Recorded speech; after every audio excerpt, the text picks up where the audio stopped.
Hi செல்லக்குட்டீஸ், good morning. இன்றைக்கி என்னுடைய விடிய காலை 4:30 மணிக்கு ஸ்டார்ட் ஆனிச்சிங்க. எப்போவும் போல் ஏந்திரிச்சு குளித்து வாசல் தெளித்து கோலம் போட்டு ஃபஸ்ட்டு வாசலில் விளக்கேற்றினங்க. எப்போதுமே வாசல்லேருந்து விளக்கேற்றி தான் நம்மளுடைய கடவுளை உள்ளே கூப்பிடணும். வீட்டுக்குள்ளே விளக்கேற்றிட்டு வெளியில் விளக்கேற்றக்கூடாது. ஏன்னா கடவுள் உள்ளேருந்து வெளியே போயிடுவேன்னு சொல்லுவாங்க. ஸோ எப்போதுமே வாசலில் விளக்கேற்றின பிறகு உள்ளே போய் விளக்கேற்றுங்க. வாசலில் விளக்கேற்றும் போது செவ்வாய் வெள்ளிக்கிழமை எலுமிச்சை பழத்தால் மஞ்சள் குங்குமம் வச்சு 2 பக்கமும் வச்சிங்கன்னா ரொம்ப நல்லதுன்னு சொல்லுவாங்க. அதே போல் உருளியை டெக்கரேட் பண்ணுறதுக்கும் மஞ்சள், பச்சை கற்பூரம், ஜவ்வாது போட்டு அது மேலே பூ வச்சு டெக்கரேட் பண்ணி வாசலில் வைங்க. கண் திருஷ்டி போயிடும் சொல்லுவாங்க. இது ரொம்ப நல்லது வீட்டுக்கு.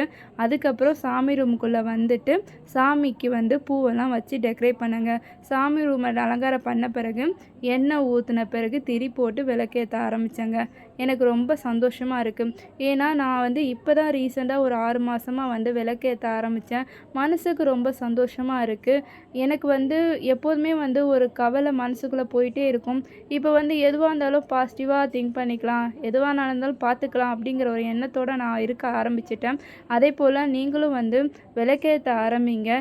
காலையில் ஏந்திரிக்கிறது ரொம்ப நல்ல பழக்கம். அதுவும் காலையில் எழுந்திரிச்சு குளித்து விளக்கேற்றினா வீட்டுக்கும் ரொம்ப நல்லதுன்னு சொல்லுவாங்க.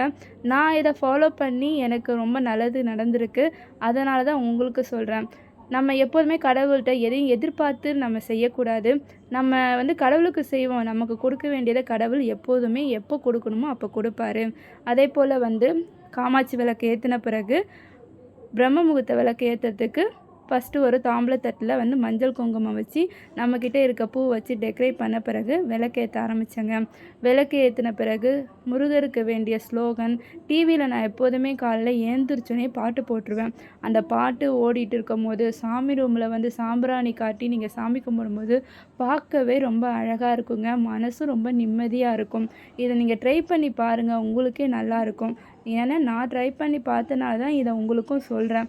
காலைல ஏந்திரிக்கிறது ஒரு நல்ல பழக்கமாகவும் இருக்குது, ஹெல்த்தியாகவும் இருப்போம், மனசும் ரொம்ப பாசிட்டிவாக இருக்கும், ஃப்ரெஷ்ஷாக இருக்கும். ஸோ இந்த வீடியோ உங்களுக்கு பிடிச்சிருந்தா இந்த வீடியோ மற்றவங்களுக்கு ஷேர் பண்ணுங்கள். அவங்களையும் இதே மாதிரி செய்ய சொல்லுங்கள். விளக்கேற்றுறதோட காலை ஏந்திரிக்கிறது ரொம்ப நல்ல பழக்கம். அதுலேயும் விளக்கேற்றவும் செய்யுங்க. ரொம்ப ரொம்ப நல்ல பழக்கமாக இருக்கும். இந்த வீடியோ உங்களுக்கு பிடிச்சிருந்தா லைக் பண்ணுங்கள், ஷேர் பண்ணுங்கள், கமெண்ட் பண்ணுங்கள். மறக்காமல் சப்ஸ்கிரைப் பண்ணுங்கள். எனக்கும் மோட்டிவேஷனாக இருக்கும். ஏன்னா எனக்கும் இதெல்லாம் ஷேர் பண்ணுறது ரொம்ப சந்தோஷமாக இருக்குது. பாய் பாய் மை டியர் செல்லக்குட்டீஸ்.